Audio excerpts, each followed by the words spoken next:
শোনো বন্ধু শোনো বলি শোনুন দিয়া মন, শোনো বন্ধু শোনো বলি শোনুন দিয়া মন। বর্তমান মেয়েদের দিচ্ছি বিবরণ। স্কুলে যাই কলেজে যাই যাই যে সিনেমাতে, স্কুলে যাই কলেজে যাই যাই যে সিনেমাতে। ক্লাস ফাঁকি দিয়ে ঘুরছে দেখো বয়ফ্রেন্ডের সাথে। রোজ সকালে স্কুলে যাই বান্ধবীদের নিয়া, রোজ সকালে স্কুলে যাই বান্ধবীদের নিয়া। স্কুল শেষে ঘুরছে তারা দেখো পার্কে গিয়া। চোখে কালো কাজল দেই কানে সোনার দুল, চোখে কালো কাজল দেই কানে সোনার দুল। মাথার ওড়না ফেলে দেখায় কালো লম্বা চুল। জিন্স প্যান্টে ভদ্র সেজে চলে রাস্তাঘাটে, জিন্স প্যান্টে ভদ্র সেজে চলে রাস্তাঘাটে। যুবক ছেলে দেখলে পারে পিছন পিছন হাঁটে। বলে তারা মনে মনে দেখো ফিরিয়া, বলে তারা মনে মনে দেখো ফিরিয়া। তোমার জন্য এসেছি বন্ধু পার্লারেতে গিয়া। আরো বলি ওগো বন্ধু শোনুন দিয়া মন, বর্তমান ভাবিদেরই দিচ্ছি বিবরণ। স্বামী গেছে বিদেশে টাকা রোজগার তরে, স্বামী গেছে বিদেশে টাকা রোজগার তরে। ভাবি দেখো পড়ছে ধরা দেওরেরই ঘরে। ভাবি বলে আমার স্বামী নাইকো ঘরেতে, ভাবি বলে আমার স্বামী নাইকো ঘরেতে। জৈবনের আগুন নিভাবো পর পুরুষের হাতে। বলছি ওগো নারী তুমি শুনুন দিয়া মন, তোমার ইজ্জত সবচেয়ে দামি অমূল্য রতন। যদি রাখো হেফাজতে ইজ্জত তোমার, যদি রাখো হেফাজতে ইজ্জত তোমার। জান্নাতি হবে বলেছেন নবীজি আমার। চিরশান্তির দাওনি কতন গড়ে, চিরশান্তির দাওনি কতন গড়ে। প্রভু গো ধরার মাঝে হৃদয় ভরে দাও ইমানি আলোতে। সাজায় নতুন সাজে কওমের এই বদহাল দেখে, কওমের এই বদহাল দেখে মনে লাগে বড় ব্যথা।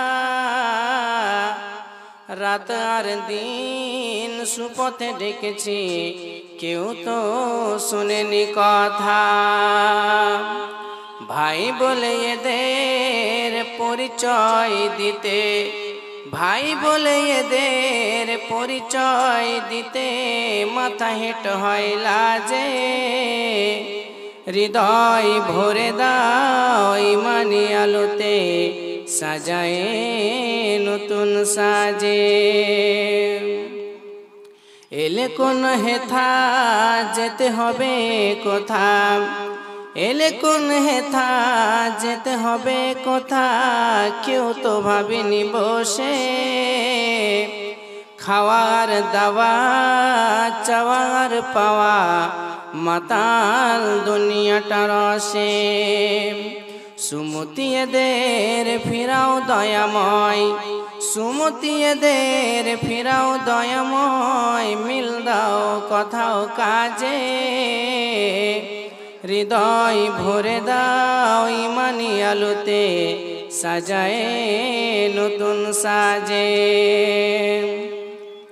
ত্যাগের দুনিয়াকে এরা ভোগের বানায়াছে, ত্যাগের দুনিয়াকে এরা ভোগের বানায়াছে। দিনকে উঠাই লাটে ইবলিস দলে সব নাম লিখিয়াছে, ইমান বেচিয়া হাটে। মগজে মানুষের ক্যান্সার হলে, মগজে মানুষের ক্যান্সার হলে কাজ হয় না তখন ওয়াজে। হৃদয় ভরে দাও ইমানি আলোতে, সাজায় নতুন সাজে। চিরশান্তির দাওনি কতন গড়ে, প্রভু গো ধরার মাঝে।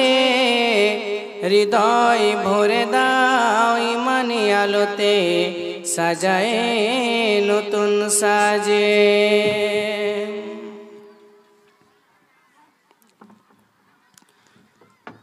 দূর দূরান্ত থেকে আগত আমার সামনে বসে থাকা সমবয়সী ভাই ও বন্ধুরা এবং বৃদ্ধ মুরব্বী বাবারা এবং পর্দার আড়াল থেকে শুননেওয়ালি আমার স্নেহের মা ও বোনেরা, সর্বপ্রথমে সেই মহান স্রষ্টার শুকরিয়া আদায় করি যিনি আজকে আপনাকে আমাকে এমন একটি গুনাহমুক্ত পরিবেশে বসার পরে কোরআন এবং হাদিস থেকে কিছু শোনার এবং শোনাবার তৌফিক দান করেছেন। তাই আমরা সকলে সেই মহামনিবের শুকরিয়া আদায় করি, অন্তর থেকে হৃদয়ের আবেগ অনুভূতি উজাড় করে ইমানের তেজতেজিয়ান হয়ে একই সুরে সমসুরে বলি আলহামদুলিল্লাহ, আরো জোরসে বলি আলহামদুলিল্লাহ। অতঃপর লক্ষ কোটি দুরুদ ও সালাম শান্তির ধারা অবতীর্ণ হোক আল্লাহর শেষ রাসূল, আল্লাহর শেষ নবী, নবী আহমদ, নবী মুহাম্মদ রাসূলুল্লাহ সাল্লাল্লাহু তাআলা আলাইহি ওয়াসাল্লামের উপরে। আল্লাহুম্মা সাল্লি আলাইহি আল্লাহুম্মা বারিক আলাইহি। সম্মানিত সুধী, আমি আপনাদের সামনে মহাগ্রন্থ আল কোরআনুল কারীম থেকে দুটি আয়াতে কারিমা তেলাওয়াত করেছি। এই আয়াত দুটিকে আমি সামনে রেখে আমি আমার বক্তব্য ইতি করব। ওমা তাওফিক ইল্লা বিল্লাহ। আমি আমার বক্তব্যের ভূমিকা 1 মিনিটে বলে শেষ করে দিচ্ছি। সেটা হলো এই যে আমরা মানুষ, আমাদেরকে আল্লাহ তাআলা সৃষ্টি করেছেন, এর পিছনে একটা উদ্দেশ্য রয়েছে এবং একটা মানুষকে সৃষ্টি করার পরে যত রকমের নিয়ামতের প্রয়োজন রয়েছে আল্লাহ তাআলা সব দিয়েছেন। মানুষ এক জায়গা থেকে অন্য জায়গা যাবে এর জন্য পা দিয়েছেন, মানুষ চিন্তা ভাবনা করবে এর জন্য ব্রেন বুদ্ধি দিয়েছেন। তো মানুষের প্রত্যেকটা মানুষের বডির ভিতরে যতগুলো নিয়ামত রয়েছে, যতগুলো অঙ্গ প্রত্যঙ্গ রয়েছে, প্রত্যেকটা আল্লাহ তাআলা এর হিসাবও নেবেন।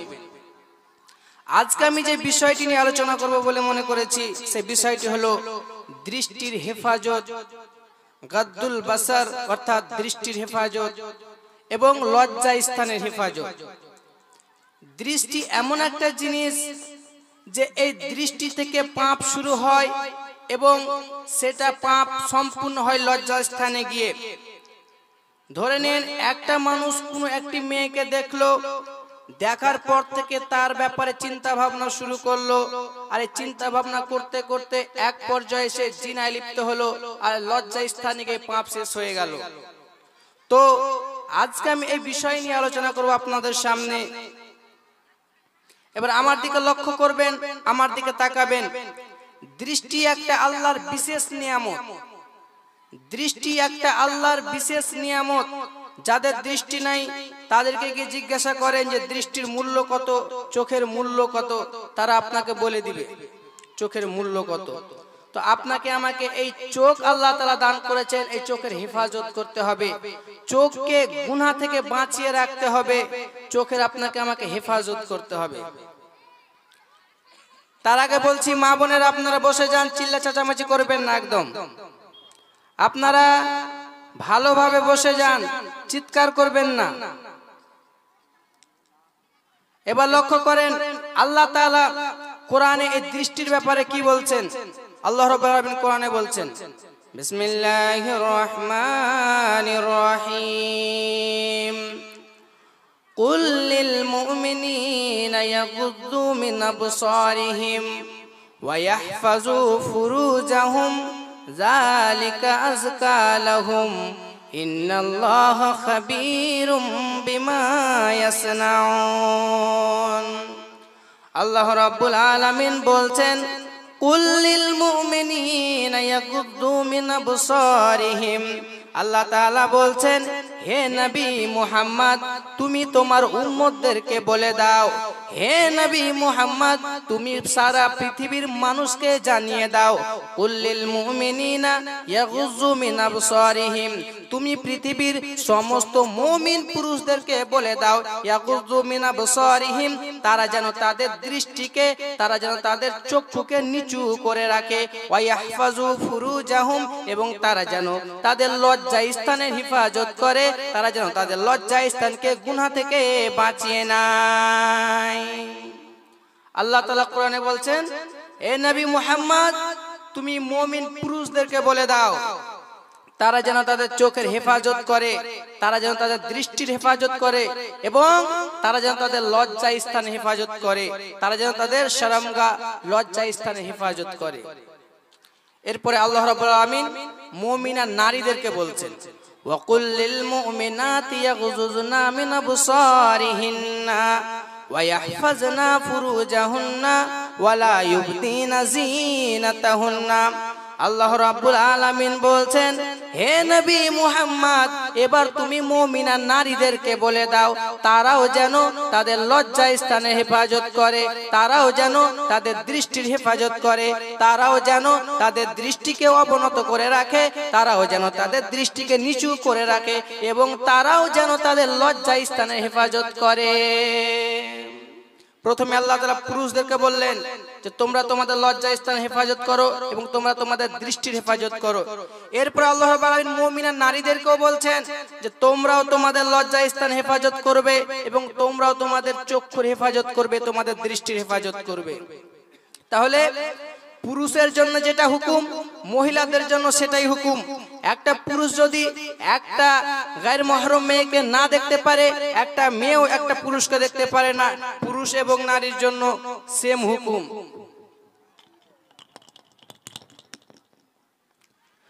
পুরুষ এবং নারী উভয়ের জন্য একই হুকুম আল্লাহ তাআলা দিলেন।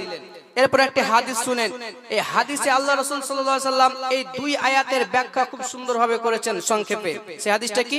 হাদিসটি বর্ণনা করেছেন হযরত সাহাল ইবনে সাদ আস-সাদি। তিনি বলছেন কি, আল্লাহ রাসূল সাল্লাল্লাহু আলাইহি সাল্লাম বলেছেন, মাইয়াদমান লি মা বাইনা লিহিয়াইহি ওয়া মা বাইনা রিজলাইহি আজমান লাহুল জান্নাহ।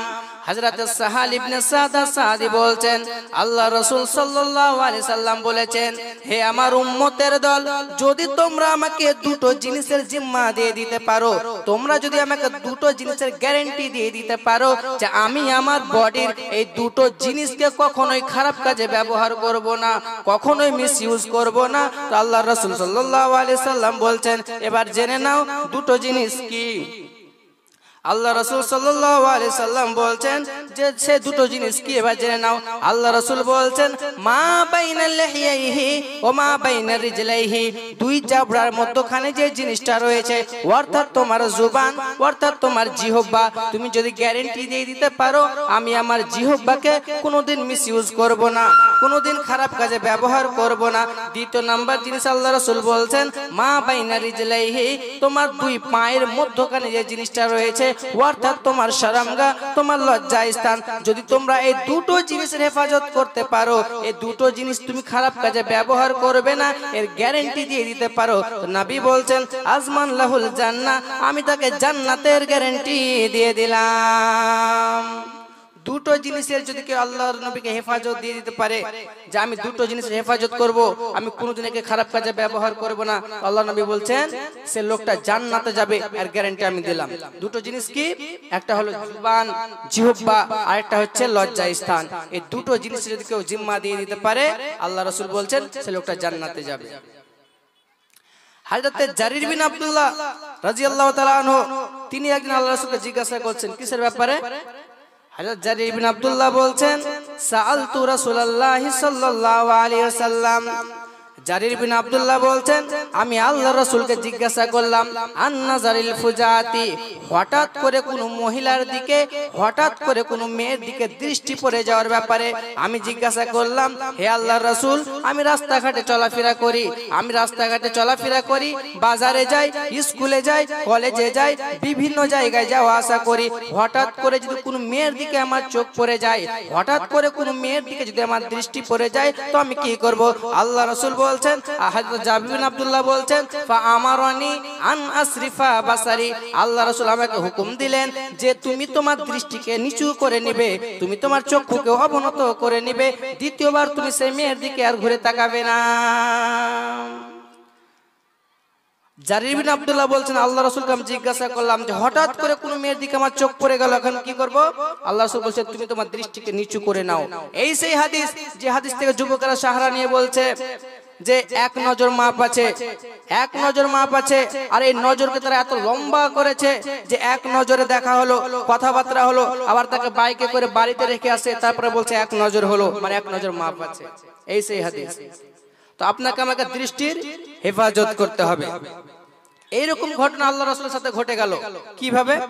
জাবির বিন আব্দুল্লাহ বলছেন যে আল্লাহ রাসূল কিন্তু রাস্তা দিয়ে যাচ্ছেন, হঠাৎ করে একটা মেয়েকে দেখে ফেললেন। আর দেখার পরে আল্লাহ রাসূল তাড়াতাড়ি সেখান থেকে বাড়ি ফিরে আসলেন। আর বাড়ি ফিরে আসার পরে জাইনাবকে ডেকে বলছেন, জাইনাবকে ডাকার পরে আল্লাহ রাসূল আম্মি জান জাইনাবের সঙ্গে কাজায়ে হাজাত পূরণ করলেন। আর পূরণ করার পরে আল্লাহ রাসূল বাড়ি থেকে বের হলেন সাহাবায়ে কিরামদের নিকটে। আর নিকটে যাওয়ার পর আল্লাহ রাসূল এলান করে বলছে কি?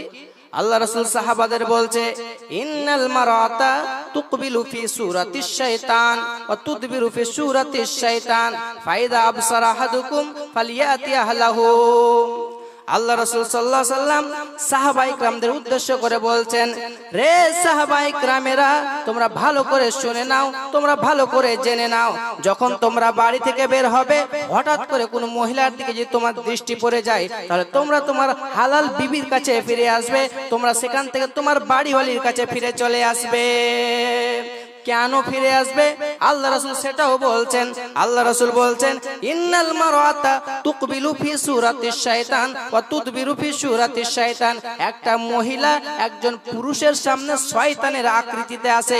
অর্থাৎ একটা মহিলা যখন একজন পুরুষের সামনে আসে, শয়তান সেই মহিলাটিকে এমন ভাবে সে পুরুষের সামনে তুলে ধরে, মনে হচ্ছে সেই মেয়েটির ব্যাপারে সে তখন চিন্তা ভাবনা করতে শুরু করে দেয়। আবার সেই মেয়েটি যখন সে পুরুষের সামনে থেকে যায়, তখন সে শয়তান সেই মহিলার শরীরের আকৃতিটাকে সেই পুরুষের সামনে তুলে ধরে। তাই আল্লাহ রাসূল বলছেন, যখন তোমরা কোন মহিলাকে দেখে নিবে, তোমরা সেখান থেকে বাড়ি ফিরে আসো। সেই মেয়েটিকে দেখেছো রাস্তার মধ্যে, বাজারে, দোকান পাশারে যে মেয়েটিকে দেখেছো, সেই মেয়েটিকে আল্লাহ তাআলা যেই সব জিনিস দিয়ে সৃষ্টি করেছে, সেই সব জিনিস তোমার স্ত্রীর কাছেও আছে, অতএব তুমি তোমার স্ত্রীর কাছে ফিরে যাও। এটা হলো দৃষ্টির হেফাজত। কোন মেয়েকে রাস্তাঘাটে দেখেছেন, হঠাৎ করে আপনার চোখে কোন মেয়ে পড়ে গেছে, আপনি আপনার দৃষ্টিকে নিচু করে নেন। আর দৃষ্টিকে নিচু করার পরে আপনি আপনার বাড়ি ফিরে আসেন, সেখান থেকে বাড়ি ফিরে আসেন, সেখান থেকে বাড়ি ফিরে আসেন। তাহলে আপনাকে আমাকে কি করতে হবে? দৃষ্টির হেফাজত করতে হবে।